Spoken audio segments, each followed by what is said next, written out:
Good morning. Welcome. Thank you so much for taking the time to come and join me this morning for a personal safety class for hypnotists. Hopefully that is what you are here for. If not, run. The door is over there. There's an exit there. My name's Daniel Brown, Dan, and my pronouns are he and him. I'm a hypnotherapist, a counsellor, psychotherapist and coach, and I've been in private practice for 16 years now, and the kind of bulk of my work is working with LGBTQ plus clients in my private practice, and then I travel to all sorts of places around the world, including here each year. Welcome, come and grab a seat, kind of helping other hypnotists, other therapists to work with LGBTQ plus clients as well. So, what are we going to be talking about today? Personal safety, obviously. I'm going to be talking about a pretty horrific experience that I had a few years back and how I dealt with that in the aftermath, the kind of healing journey that I've been on, and what my focus is now in terms of my own personal safety, but also how you can be safe in your work as hypnotists also. So I'm happy to take questions throughout, and I'll give time at the end also. And I also welcome people in the room sharing your experiences if you feel able to do so. Now, what I am going to give is a trigger content warning for homophobia, stalking, harassment, violence, and swearing, which is I'm just a bit of a potty mouth. If anyone needs to step out of the room at any point, then do so. If anyone feels triggered or affected by what's covered today, then come and talk to me privately if you need to have a conversation, all right? You don't need to carry all that yourself. So, I'm keen to find out how you're feeling about this presentation and perhaps one key thing that you're hoping to learn from today. Does anyone want to share before I go? You say, you speak. Yeah? Yeah, I just generally don't take my personal safety into account enough, and I think that having a couple, even these bullet points, I'm already like, oh yeah, but I never thought of that. So I'm looking forward to having any idea on how to keep myself marginally safer than I would on my own. Yeah, cool. Thank you. Anyone else? Yeah. And I'm brand new. I don't even have a practice yet. Mm-hmm. And my first thought was, you think about personal safety, but it never occurred to me exactly what to be aware of in practice. And we've got the potential for lots of issues, as you found out. And I studied stage as well, and I'm aware, because I keep training, that there are a lot of potential issues that can happen in a stage show. Most of the time they don't, but it's just like any other emergency. You're not got to be ready for when crap happens. And so it occurred to me that having an awareness of what you need to be conscious of would be a super helpful thing to put in our brains. Yeah, absolutely. So for the purposes of a recording, we have one person who has never really considered their personal safety, and some of the tips they're going to get today will help them to feel marginally safer, and then somebody else who is new to practice and actually wants to have an awareness of safety and the kind of issues that could arise. So we're definitely going to cover a lot of that today. You've got the handouts there with bullet points, some good advice, and I'm going to expand on some of those points as we go through. But first of all, I want to go back to June 2020, specifically the 18th of June 2020, a date that is forever etched in my mind. 2020, a lot of the world was locked down. In the UK, we couldn't really go out, except there was a mental health exemption. If you were any kind of mental health worker, you could continue your face-to-face work. So as a therapist, I continued to see clients face-to-face with some kind of safety measures in place. And I was seeing a brand new client who said that he needed to discuss issues related to sexuality. And it seemed to be a normal inquiry. Nothing kind of made me think, oh, I need to be a bit careful here. The consultation that I had with this person started off fine also. It seemed like a straightforward case of someone wanting help to accept their sexuality. But about 10 minutes in, it started to become quite sinister. And the person started saying that he's very attracted to me. And I was kind of like, let's set some boundaries here. That's not really appropriate. He then disclosed that he had been following me for some time, as in not online, literally following me around the street. He told me what my address is, my home address. said that he'd seen me going in and out of my home. He knew places where I went for drinks with friends and so on. He knew stuff about my life. He started quoting my website word for word, things that I had on my website, things I posted on my social media. And then he said that he was absolutely in love with me. Alarm bells were going off at that point, right? So I tried to kind of diffuse the situation and use those kind of techniques, but unfortunately it escalated, and the client said that despite loving me, I actually need to die, I need to be killed because I am gay. And he said that all gay people deserve to be killed, and that's what he is there to do. At that point, it was difficult for me to get out of the room. I was sitting at the far end. The door was kind of way over there. Yeah. So, since you wrote this here, were you practicing from your house, or was this at a clinic? This was at my clinic. Yeah. I don't practice at my house. I did when I started out, but I haven't for a long time. But I thought I've got to get out of the room. Things are getting a bit dangerous now. The guy then stood in my way, and he pulled down his underwear and exposed his erect penis to me, and said that he was going to do stuff to me with that and then kill me. He then made a lunge for me and attempted to be violent, and at that point my kind of self-defense kicked in. Ethics went out the window, and I thought, you know what, I need to protect myself here, and so that's what I did. I was ready to use violence myself, and I pushed this guy off. I shouted, "Get the fuck off me." Although I was alone in the clinic at the time, I thought, I'm just going to shout as if someone else is here. So I did that as well, and then I was able to get out of the room. So that was a pretty extreme experience. I called the police, I called my supervisor and kind of reported it and spoke through that. But unfortunately, that wasn't the end. The guy then contacted me by phone, started sending me messages on WhatsApp. There's an app called Grindr. Some of you might be aware of that and what it is. Grindr.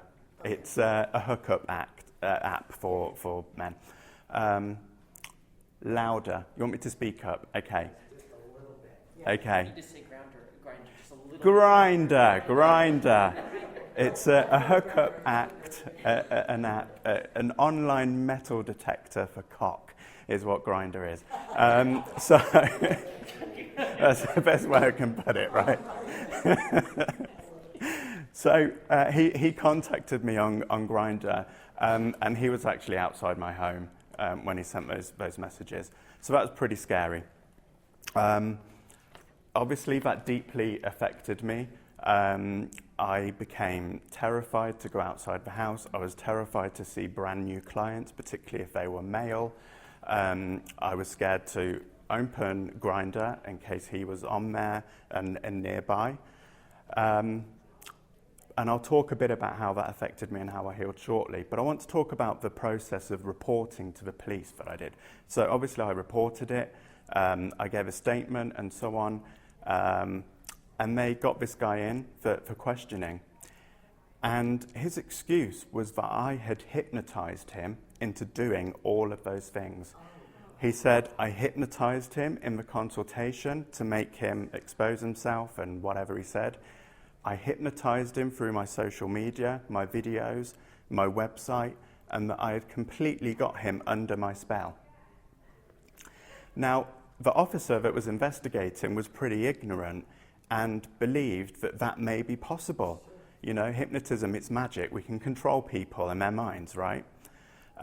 So at that point, they said, we're not going to take this any further because he's saying that you hypnotized him into doing this, and we can't prove whether that is true or not. And I said, look, this is still homophobia, it's hate, it's harassment, it's stalking, it's violence, there's the sexual element. What are you going to do about it? They said the only way that we can take this forward is if there is CCTV in your room of him doing these things. And obviously there isn't CCTV in a therapy room. So the initial outcome was that we're not going to do anything. You're saying he's done this. He's saying you hypnotized him into doing it. Obviously, that was kind of almost re-traumatizing and incredibly stressful. And it got to the point where I stopped seeing clients face-to-face for a while and did my appointments online. I stopped taking on new clients. It got to a point that summer where we were allowed to go out and socialize again as long as we kept a 2-meter distance. I didn't see my friends. I didn't want to go out. I completely withdrew. So no restraining order, nothing? No, nothing. Well, you know that people are super, what's the word I'm looking for? They look down on hypnotists. Of course. So they're going to be like, you brought this on yourself, so they're not going to do anything. Right, and unfortunately, gay hypnotists. Mm-hmm. Unfortunately. I mean, not unfortunate for you, unfortunate for because society, it's another black man. Yeah, exactly. It's really stupid because why would you hypnotize him to come and To kill attack you? You literally said in your statement, he said, I hate gay people, so I'm going to kill you because you're gay. Why would you hypnotize, why would you have a practice that works with LGBTQ people and then hypnotize someone to come and kill you? It's just because people are stupid. Because ignorance, right, because ignorance.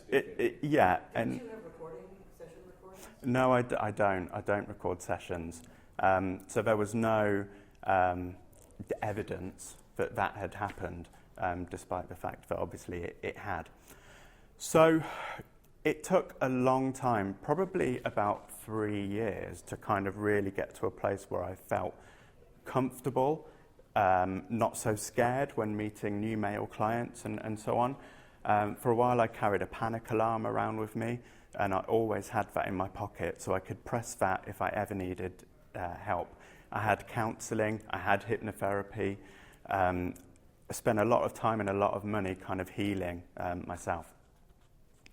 Now, about a year later, I was having a meeting with the police with another hat on. I organise my local pride. I meet with the police to talk about safety. And I was talking to him about hate, and I mentioned this experience that I had. He took it upon himself, he was an inspector, a higher rank, to reopen the investigation. And they got this guy back in for questioning. And he admitted to what he had done, but was still maintaining that he was hypnotised. Now, the outcome of that is that he received a caution. So it's not a criminal conviction, he didn't go to court, but it is something that is on his criminal record, that he has a caution for doing what he did. So I thought, I've got to take that as a win. At least it is something. At least there's some documentation that says this person has done this thing. So it was pretty messed up. So, what am I putting in? Yeah, go for it. I assume this was in England, or it was not in the United States. No, it wasn't in the US, it was back at home in England, yeah. I live in a condo building, and we had a problem with a drug addict breaking into the building to steal packages. Yeah. And you could get what's called a peace order, which is basically like a restraining order for somebody you don't know. In your situation, once they had the caution from the police, that would be enough proof for a judge to put a peace order on them, which means they can't come within 500 feet of you. Yeah. Or that's contempt of court, and then they can be arrested. Mm-hmm. So anyway, Yeah, and obviously, there'll be different rules and processes in different countries, but you're right. And I guess, pursuing a restraining order is something I could have done. I think going through our usual court process, it would have been difficult to do that, but in terms of civil action, for a lawyer, maybe it would have been possible. Costly, though. And I thought, you know what, this has been part of my life for so long. He's got a caution. It's been recognised that he did it. I need to move on. I need to heal and get back to where I was. So there are some steps that you recommend Mm-hmm. for general personal Yeah, absolutely. I do. And I reviewed my safety big time. And it's something that I continually review, actually, and refine. And like the person at the front here, I had not considered my personal safety before that incident. But it's something that I think about a lot now, and something that I'm really keen to talk to other hypnotists, other therapists about, because I think it's something that so many of us have not really considered. So I have a list, and you've got the list there, and I'm going to expand on these bullet points and talk through my kind of top tips for your personal safety, really. So first of all then, thinking about the environment that's going to be the best and most safe option for you. So are you going to work in a clinical setting? Are you going to work from home? Or, you know, if you're going to work at home, what part of your house are clients going to see? What about your personal stuff? Have you considered someone coming into your personal space and what that might feel like? You might want to do home visits. If you do home visits, how are you going to keep yourself safe in those situations? Now, I used to work from home when I first started, and that was kind of to keep costs down. And eventually I moved into a clinical setting, not really for safety reasons. It was after I had a client, and my sister didn't know I was with a client and knocked on my door one night, and I didn't answer, and she started shouting, "Open up, gay boy," when my client was there. So after that I thought, right, this ain't working anymore. I need to move into a clinical setting. But have a think about what location is going to be best for you. If you decide to work from home, I would not advertise that your practice is your home. You know, advertise the address or a kind of overall location, but don't say this is my home in any of your marketing. Clients will work that out when they come to see you, obviously, but you don't need to be putting it out there, but it's your home for the world to know. Yeah. I wanted to know if you have a different number, like a phone number for clients, or you just have your cell? I just have my normal cell phone, my mobile phone. I know that a lot of therapists that I've connected with do have separate phones, so they can kind of keep those different parts of their life separate. For me, it's just easier, and you know, I don't have to think about another phone, another number, having it with me. But do what you feel is best for you. Yes? There are applications where you can have a second number on your same phone for a small fee. Mm-hmm. The easiest way to go about it without having a second phone. Okay, that's good to know. So for the purposes of a recording, there's a way of having a second number on your phone for a small fee. I don't know if that's just a US thing, but I'm going to Google that and see if it's everywhere. Brilliant. That's good to know. I'm going to add that to my list of tips. Thank you. If you're working from a clinic, you know, consider whether CCTV in a communal space is needed. It wouldn't be appropriate to have it in the room while you're doing your hypnosis, while you're seeing your clients, but if there's a communal space, could there be CCTV? Now, I forgot to mention the clinic I'm in actually had CCTV in the communal area, but we had a thing in the UK, furlough, where people couldn't go to work and the government still paid their wages. And so the CCTV was not being monitored, and it was not actually working at the time this incident happened, so there was nothing showing the client in my clinic. Whatever setting you're in, I think one big thing I learned is sit close to the door. If you need to make an exit quickly, if you need to escape, then you can get out easily. I was not able to easily in this situation. This guy was in front of me. He was very tall, he was very broad, and I think would have been able to overpower me or block my exit. So always sit closest to the door. Now, it's important to be mindful of the clients that you're working with, though. You might be working with someone who has experienced their own trauma, who for their own reasons needs to sit close to the door in case they become uncomfortable or triggered or whatever it may be and need to get out. So, you know, you may need to have that discussion with the client. But other than that, I would sit closest to the door if you need to. Something else you can do is tell someone what time you're seeing clients. So I tell my husband when I'm seeing clients, what time I'm going to finish, and what time I'll be home. And we have a shared calendar as well that I put my stuff in. So he knows when I'm going to be home, when I should be leaving my clinic, and if I'm not where I say I'm going to be, then alarm bells might ring. So if you have a trusted person that you can tell when and where you're going to be, then do that. It's just a nice backup that you've got there.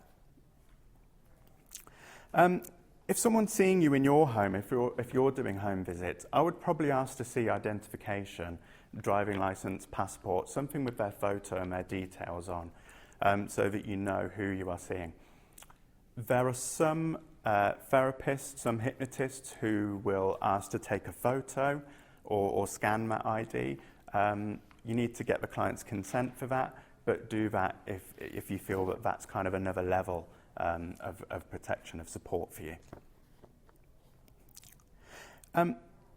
Make sure that you have your client's contact details, so all of their information, their phone, their address, their email address. If a client doesn't want to give you any of that information, doesn't want to give you that information, then maybe explore why that is and explain why you need that information. You need to make sure your records are accurate. I frame it as if something happens to you, if you're in danger, then wasn't sure if he was in or out. So explain why you need that information. And as I say, I frame it as if something happens to you, if there's an emergency and I need to give someone your address or give you your details, then that's why I've got to have that information. I'd keep your room professional as possible and not have too many personal things in there. Now I'm in a clinic, it's pretty basic. It looks like a nice clinical setting. I don't have personal stuff in there.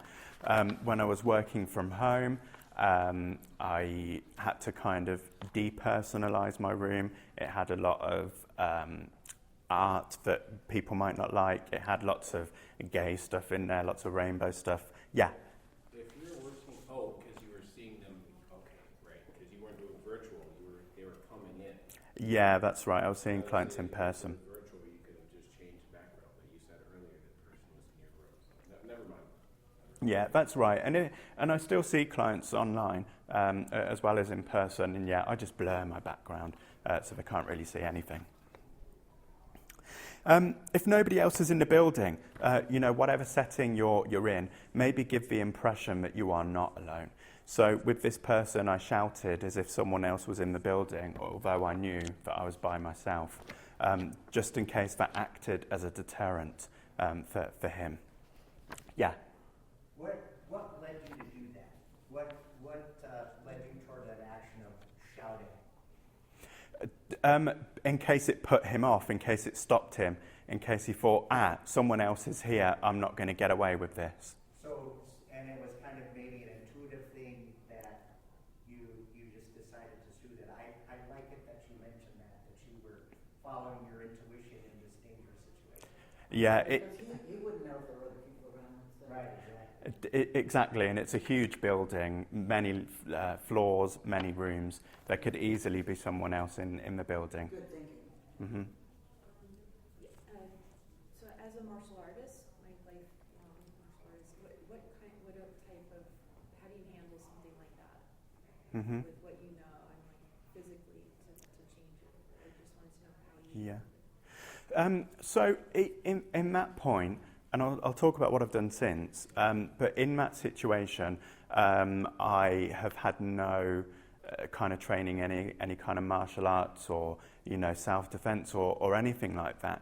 But I've always been the kind of person where if I need to defend myself, I will.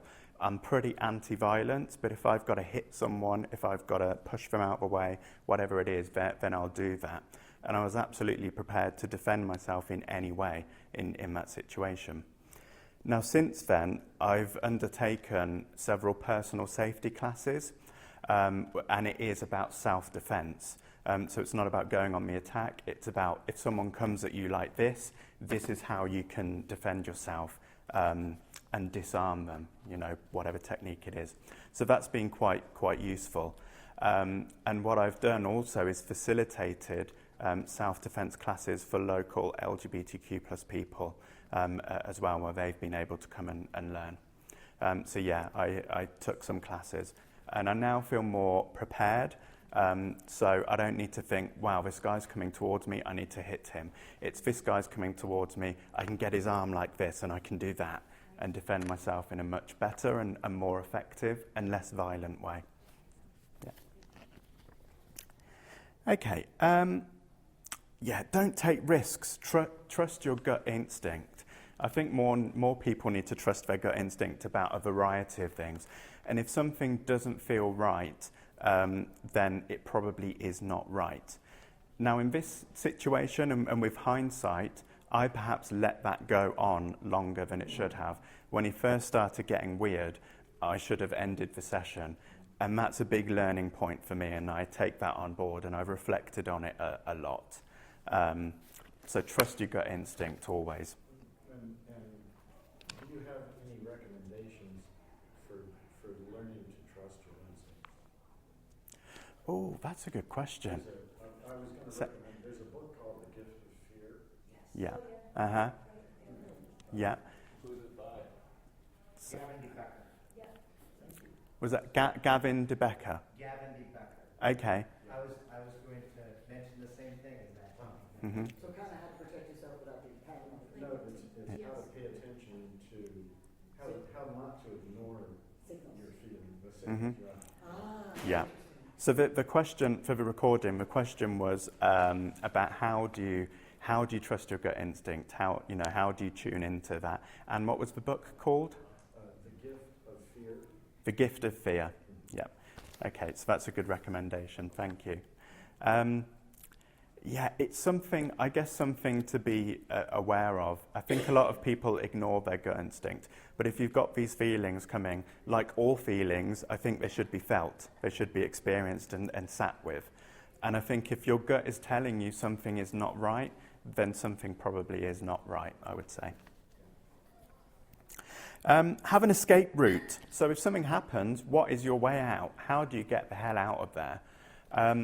Hopefully you'll be well aware of your escape route in whatever setting you're in, whether you run out the front door, whether there's a fire exit you can use, whatever it may be. But have a plan in case you need to escape. I guess not even if something like this happens. What if there's a fire? What if there's some other kind of emergency, Be clear about your boundaries. So not just when you're meeting your clients in person, but be clear about your boundaries on your website and your social media. Be very clear about what you stand for and what is and is not okay. And then when I see clients for the first time, they've got to sign a contract, and there's lots in there about boundaries and what is not appropriate. And if something is inappropriate, this is the action I will take, just to make things very, very clear to people.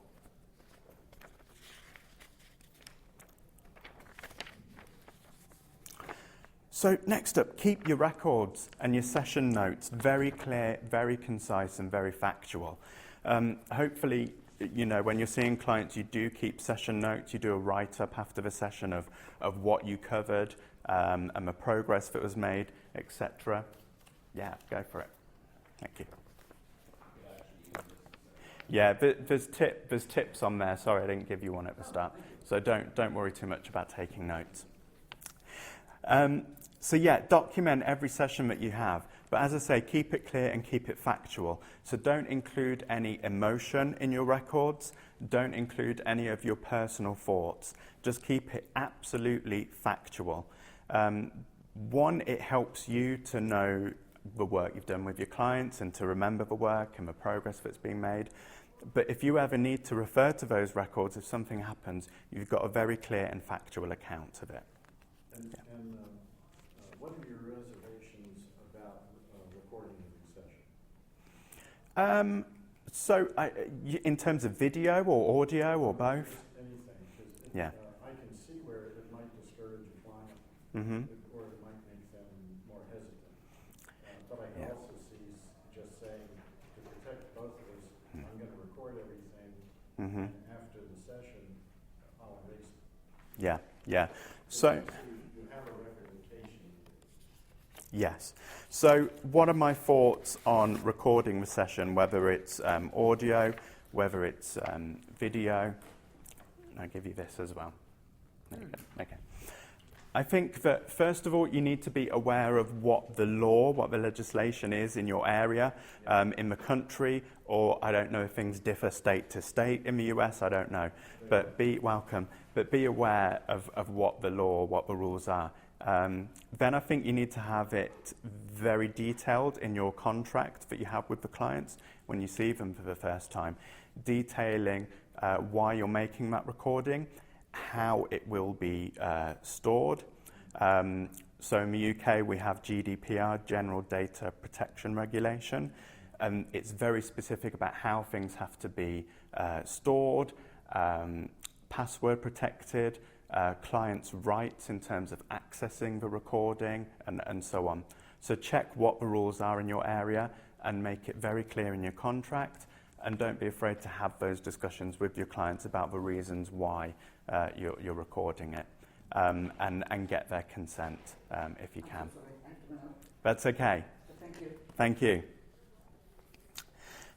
The next thing you want to do is carry out a risk assessment covering every aspect of your work. So a risk assessment, you would think, okay, that there's a risk, for example, that a client might be violent towards me. So that's what you write down as the risk. Then you'll write down, what am I currently doing to minimize that risk? And then the next column, what could I do if this situation arises to reduce the risk? And then write who is responsible for that. If anyone wants a blank template of a risk assessment, then let me know and I can give me your email address and I can email one to you if you're not sure what a risk assessment would look like, okay? Yeah, I kind of covered this earlier, but be mindful that the earlier you pick up on a problem, the sooner you can deal with it. And I mentioned with hindsight, I'd have dealt with that situation and ended that session much earlier than I did. So really be aware of how your clients are acting, what they're saying, and bring things to a close as soon as it gets weird, uncomfortable, or crosses the boundaries. Remain calm as much as you're able to. In this situation, I mostly remained calm. It was only at the end where I had to defend myself and I shouted and I swore at him that I kind of lost my cool a bit. And I think in that kind of situation, it's perhaps understandable. But I would recommend trying to be as calm as possible. If the calmer you are, I think the better chance you have of diffusing the situation and things not escalating. You know, if you become angry, aggressive yourself, then the other person might then escalate their behaviour. Remove yourself from a situation if you feel uncomfortable at any point. You know, there may be a range of different things that you're not comfortable with that cross your personal boundaries. Everyone's going to be different in that respect. But if you need to remove yourself from a situation, then do that. You as much as you want to help clients and do the work with them, you've got to think about your own stuff, your own well-being, and your own boundaries too. Be aware of communication and your body language. So think about what you say and how you're saying it and how you might be coming across to clients. Clients will pick up on body language. Some may be very sensitive to how things are said, the tone, sounding accusatory, for example. So really think about how you're coming across to clients. Learn how to protect yourself in the event of an attack. So I mentioned a short while ago that I took personal safety classes, self-defense classes. So maybe that's something that you want to do. Hopefully something like this will never ever happen to you. I think it's pretty extreme, it's not common, but it's possible. And not even just in your work as a hypnotist. You could be just enjoying your personal life and something may happen. So learn how to defend yourself is my recommendation. Call the police If you feel threatened, the police in my case might believe that I hypnotized the client into doing all of that stuff to me. There's clearly a lot of ignorance still about hypnosis, as I'm sure we're all aware. But it's important to call the police, I think, and to at least have it logged, documented, that you have reported something that has happened, whatever the outcome of that process might be. And then don't be afraid to throw ethics out the window and do what you need to in order to survive. So again, it comes back to the end of that situation in the room I had with the client where, I was able to get him off me, get the fuck off me, shouting. And ordinarily you wouldn't swear at clients and shout at them. But sometimes it's called for, and I think ethics have got to go out the window sometimes if it's going to help you to protect yourself. Yeah. And at that point, it might be appropriate to stop referring to this person as the client. Mm-hmm. Because you have ethics toward the client. There you go. But you don't have ethics toward an attacker. Do you know what? That's a really good point. So for the recording, perhaps stop referring to the person as a client at that point, because they're the perpetrator, they're the attacker, they're the assailant. Yeah, you're absolutely right. And actually this person wasn't a genuine client, and I do call him a client, but he wasn't. He actually gained access to me for the purpose of ending my life because I am gay. So he was not a client really from me off. So the big thing I'm trying to get a takeaway from, or at least your unique perspective, Mm-hmm. is how are you dealing with clients on a parasocial level? Because with the parasocial, the way that things have changed in the last 5, 6, 7, 8 years, the parasocial relationships that people create, I mean, that's what led to that. That Mm-hmm. person, they found out, they built a bond with you from all the stuff online and all the other different things. And then there's this weird thing with people where like love and hate can get intertwined. I don't understand it, but it is a thing. And that can, I guess what I'm trying to ask is, from your perspective, how do you deal with parasocial things? Like, do you put up barriers, or how do you feel that therapists or anyone in general could create less issues from parasocial relationships? And to define a parasocial relationship, it's when you have a presence online or on television or something. The person doesn't know you, but because they have seen your presence, they've read your words or looked at everything, they feel like they know you, they feel like they have a deep connection, but they don't because they don't physically know you. Mm-hmm. They don't actually know your parents' name or anything. So the question is how, as a hypnotist, as a therapist, do you deal with parasocial relationships? So when you have a presence online or you're public in some way, and then someone thinks they know you because of all of that stuff.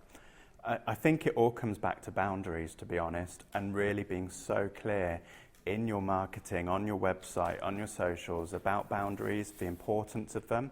And then when you meet clients for the first time and you're talking about the contract, the agreement, the work you're going to be doing together, again, talk about boundaries. And I think people's boundaries will be different. Everyone will have their own set of boundaries, and that's fine. But be so clear about them and what would be considered inappropriate, but also what you would do in the event of an inappropriate situation, so that people are aware there's a consequence if they cross the line also. But I think you can put that across to clients softly. It's not a case of, these are my boundaries. If you get shitty with me, then I'm going to call the police, I'm going to end the session, I'm going to report you. It's not kind of going in with that approach. It's just being very clear and softly stating, these are my boundaries, these are perhaps the reasons why. And I hope that together we're able to work within those boundaries. Okay, thank you very much. So that's kind of the end of my tips. But I'm keen to know if any of you have any other questions or anything that you would like to share about your work considering personal safety. I recently found a new office, and when I see male clients, I was very aware when I did my first session there that I was the only one in the building, And, there we are, and I wasn't sitting by the door, but I'm across from it, but I was very aware that, yes, this is the exit. I totally am ready to, but I like that you're bringing this to our awareness about planning ahead, because I think to go over it ahead is better than in the moment when you have adrenaline firing off and you're like all stressed out. So having a plan is like essential, if something should happen. And especially because, yes, recently I've started working more with sexual issues, and I'm getting a lot of calls from men, and it's very much on my mind. And then one of my colleagues had a stalker a few years ago, and it did not end well.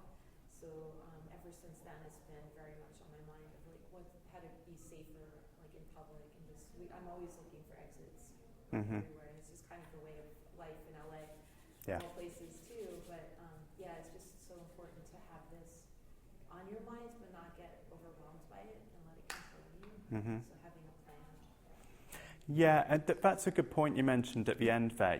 It's important to have a plan, to be prepared, and I mentioned risk assessments earlier, which is a kind of boring term, but it's really important to risk assess. But actually, you say not becoming fixated with it, not letting it take over and become an obsession and a constant source of anxiety. We need to be aware of this stuff, and we need to plan for it, but also we need to be realistic about the chances of that stuff happening also, and try and kind of keep our cool in that respect. Yeah. Yeah, and the other thing that you mentioned was great was about let someone know where you are. Because I always check in with my girlfriend. I'm going to be at this place at this time with this client. Okay, I'm here. I'm done. Then we both do this constantly.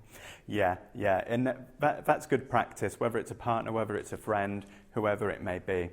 And that's something I do not just with my work, but everything. Even though my husband's in England, I've messaged him and said, okay, this is the hotel I'm staying at.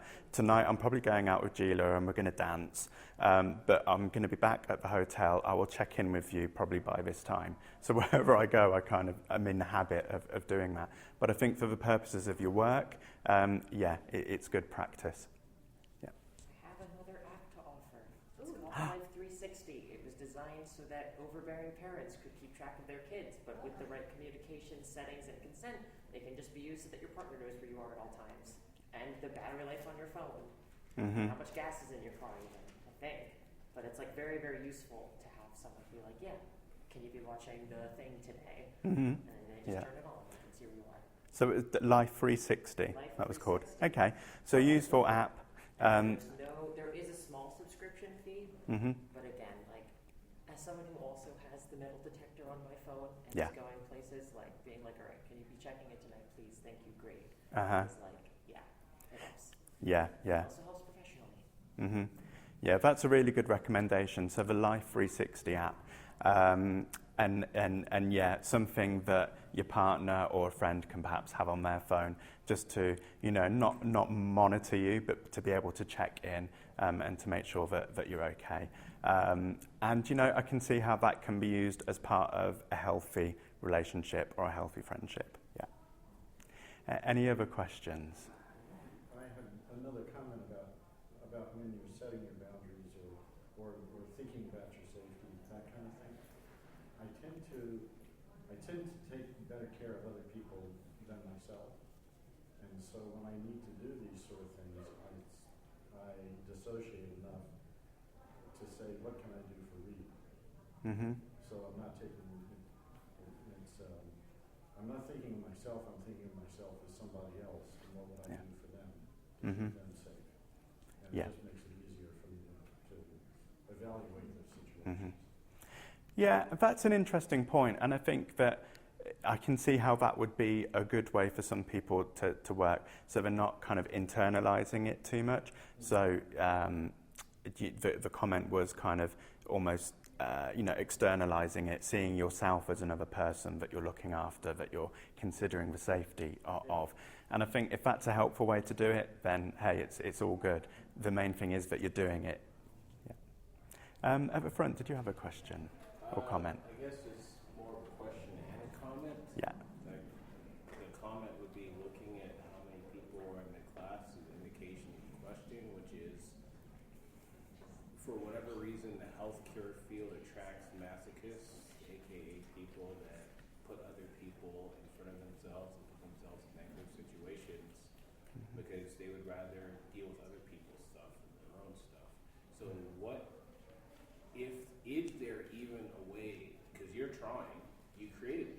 You're trying to help people actually take care of themselves, and people aren't sure. And that's not about you, it's about people just not caring about themselves. How can we get to a point where people actually give themselves more self-love and more self-care?